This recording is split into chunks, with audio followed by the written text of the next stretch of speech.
Oke, jadi kita langsung masuk ke contoh soal. Di sini ada 3 soal ya. Ada 3 soal. Kita mulai bahas yang pertama dulu. Suatu rangkaian AC tersusun dari komponen hambatan R itu sama dengan 400 ohm. Induktor L itu sama dengan 0,5 Henry. Kapasitor C itu sama dengan 5 mikrofarad. Dan sumber tegangan delta V itu sama dengan 100 sin 1000 T. Volt gitu ya, satuannya volt. Tentukan A. Reaktansi kapasitif, B. Reaktansi induktif, C. Impedansi, D. Watt arus maksimum, E. Arus yang terukur pada ampermeter atau arus efektifnya, dan D. Disipasi, yang F. Sudut fase antara arus dan tegangan. Oke, jadi kita kerjakan yang soal yang pertama dulu. Ini saya sudah kerjakan, saya tinggal jelasin lagi ke kalian.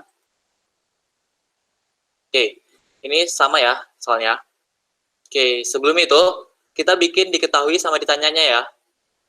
Diketahui R-nya itu 400 ohm, induktornya itu 5 kali 10 pangkat minus 1 Henry, kapasitornya itu sama dengan 5 kali 10 pangkat minus 6 farad, dan tegangannya itu, atau sumber tegangannya itu sama dengan 100 sin 1000 T volt. Pertama, apa yang harus kita cari? Yang harus kita cari pertama adalah tegangan maksimumnya dan kecepatan sudutnya atau frekuensi sudutnya. Kita bisa cari dengan cara, ini kan kita sudah dapat persamaan tegangannya. Sedangkan kita tahu juga kalau persamaan tegangan itu adalah V sama dengan V max sin omega T gitu. Jadi dengan dua hubungan ini kita bisa dapat V max-nya itu sama dengan 100 volt dan omeganya itu sama dengan 1000 radian per second. Kita bisa pakai hubungan ini. Jadi kayak istilahnya tarik garis lurus itu, V max-nya nanti sama dengan 100, omeganya sama dengan 1000. Gitu. Setelah kita dapat, kita mulai masuk ke pertanyaan yang A. Yang A itu reaktansi kapasitif. Jadi, untuk reaktansi kapasitif, kita langsung ke rumus saja. XC itu sama dengan 1 per omega C. Gitu. Sehingga kita masukkan nilai-nilainya ya. 1 per omeganya itu 1000, C-nya itu 5 kali 10 pangkat minus 6. Nanti kalian bagi aja, pasti dapatnya hasilnya adalah 200 ohm. Gitu. Ini untuk dapatin nilai dari XC-nya. Terus, yang B, reaktansi induktif. Untuk reaktansi induktif, kita langsung masuk ke rumus saja. XL itu sama dengan omega L. Sehingga XL itu sama dengan omeganya 1000, L-nya itu 5 kali 10 pangkat minus 1. Jadi, sama dengan 500 ohm. Jadi, kalian kalikan aja, nanti pasti dapat 500 ohm. Terus, impedansinya. Impedansi atau Z ini, kalian bisa dapatkan pakai rumus Z sama dengan akar R kuadrat ditambah XL min XC kuadrat. Jadi, tinggal kalian masukkan aja nilai-nilai yang kalian sudah dapati dan kalian sudah ketahui. Jadi, Z itu sama dengan R-nya itu 400, kita kuadratkan. XL-nya itu 500, kita kurangi dulu sama 200, jadinya 300, kita kuadratkan. Hasilnya nanti akar 250.000, atau sama dengan 500 ohm. Jadi, impedansinya itu sama dengan 500 ohm. Selanjutnya yang D, kuat arus maksimum. Kuat arus maksimum kita bisa dapati menggunakan hukum Ohm ya, prinsipnya hukum Ohm. Jadi kuat arus maksimum itu bisa kita dapat pakai prinsipnya hukum Ohm. Jadi rumusnya itu adalah Vmax per impedansi. Jadi Vmax-nya itu yang tadi kita sudah dapatkan di persamaan ketegangannya itu, yaitu 100, dibagi sama impedansinya yang kita dapat, yaitu 500. Hasilnya nanti 0,2 ampere. Selanjutnya, yang E. E itu adalah arus yang terukur pada ampere meter. Atau arus efektif. Oh, bentar, maaf ya. Jadi, arus yang terukur pada ampere meter. Jadi untuk mendapatkan arus efektifnya, kita bisa pakai rumus arus maksimalnya kita bagi sama akar 2 atau 0,707 dikali arus maksimal gitu. Dari mana 0,707 ini? 0,707 adalah 1 dibagi akar 2. Jadi 1 dibagi akar 2 itu adalah 0,707. Jadi ini biar lebih mudah aja, jadi perkalian bukan pembagian. Sehingga nanti hasilnya adalah 0,1414 gitu ya.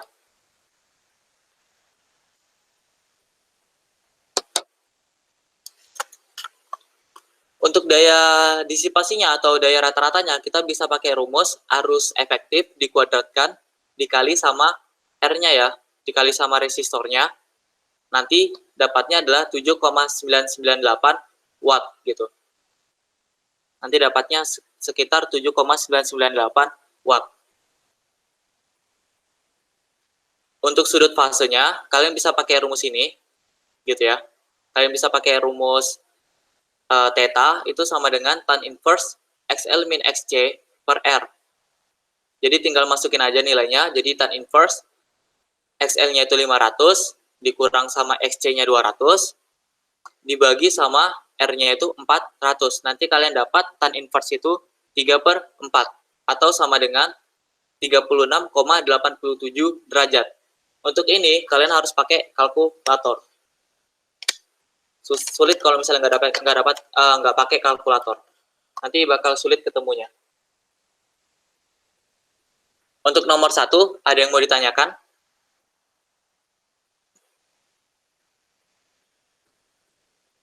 Gimana, ada yang mau ditanyakan untuk nomor 1? Jelas, Kak. Jelas ya.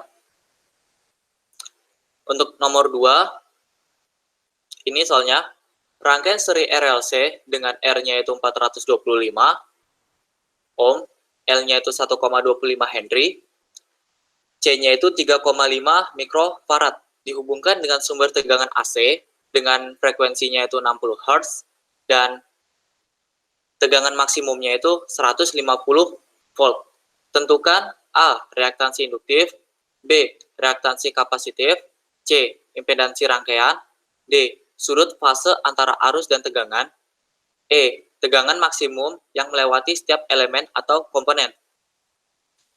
Kita cari diketahuinya dulu ya. Diketahui R-nya itu 425 ohm, L-nya itu 125 kali 10 pangkat minus 2 Henry, C-nya itu 35 kali 10 pangkat minus 7 farad, frekuensinya itu 60 Hz, dan tegangan maksimumnya itu 150 volt. Oke. Untuk mendapatkan reaktansi induktif, kita langsung masuk ke rumus saja. XL itu sama dengan omega L, di mana omega itu adalah 2pi F. 2pi dikali frekuensinya ya. Terus kita kalikan sama L-nya.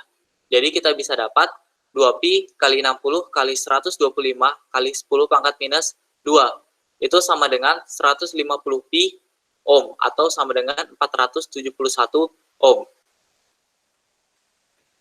Ini pi-nya sudah saya ganti jadi 3,14 ya, makanya hasilnya jadi 471 ohm.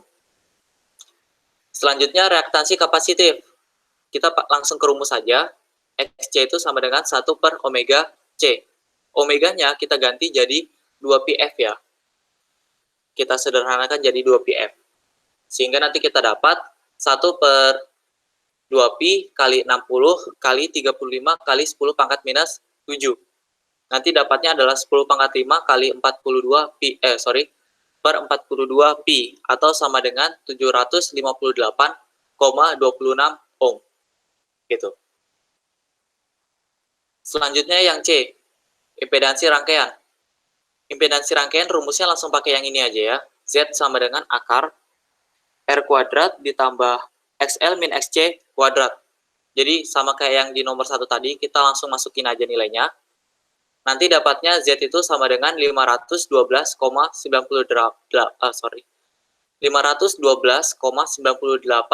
ohm. Itu kita dapat nilai dari impedansinya. Selanjutnya, untuk sudut fasenya, kita bisa pakai rumus yang sama. kayak yang di nomor 1. Jadi theta itu sama dengan tan inverse dikali 4 XL min XC per R gitu ya. Ketika kita masukkan nilainya, maka kita bisa dapat tan inverse itu dikali sama minus 287,26 per 425 atau sama dengan nanti sudut fasenya itu minus 34,05 derajat gitu ya. Minus 34,05 derajat. Selanjutnya yang E, tegangan maksimum yang melewati setiap elemen atau komponen. Jadi tegangan maksimum yang melewati setiap elemen atau komponen ini adalah tegangan di setiap komponennya, tegangan di resistor, tegangan di kapasitor, dan tegangan di induktornya. Jadi yang pertama kita harus cari adalah arus maksimumnya. Arus maksimum, kita menggunakan prinsipnya hukum Ohm tadi, maka kita dapat arus maksimumnya itu sekitar 0,29 ampere. Gitu ya. Untuk mendapatkan tegangan di resistor, kita bisa dapat pakai rumus VR itu sama dengan Imax dikali R-nya. Jadi VR itu sama dengan 0,29 dikali 425. Jadi nanti kalian bakal dapat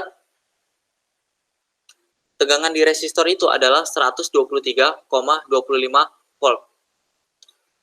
Untuk tegangan di induktor, kalian bisa dapat pakai rumus yang sama, cuma bedanya di XL-nya aja ya. Nanti kalian dapat hasilnya 136,59 volt. Selanjutnya untuk tegangan di kapasitor, rumusnya itu mirip kayak di induktor, cuma beda di XC-nya aja. Nanti kalian dapat 219,9 volt. Itu sebagai tegangan di kapasitornya. Kalau kalian tidak yakin sama jawaban kalian yang ini, tegangan ini, kalian bisa lakukan pembuktian. Pembuktiannya bagaimana? Pembuktiannya kayak gini. Vmax itu sama dengan akar VR kuadrat ditambah VL min VC kuadrat gitu. Jadi kalau misalnya hasil dari yang sebelah kiri kalian sebelah kanan ini dia sama atau mendekati nilai dari yang sebelah kiri, maka jawaban kalian itu sudah benar. Di sini saya sudah dapatkan hasilnya. Vmax-nya kan tadi 150. Sedangkan hasil dari rumus ini adalah 148,79. Jadi istilahnya mendekati lah. Jadi bisa dibilang jawaban kalian itu benar. Gitu. Kalau misalnya jawaban kalian berbeda jauh, berarti jawaban kalian itu salah. Untuk nomor 2, ada yang mau ditanyakan? Nomor 2, ya. Nomor 2 ada yang mau ditanyakan?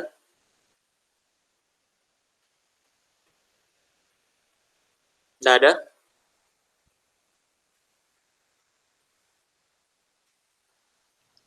Belum, Kak. Belum ya? Oke, kalau gitu ini ada satu soal lagi nih. Soal ketiga.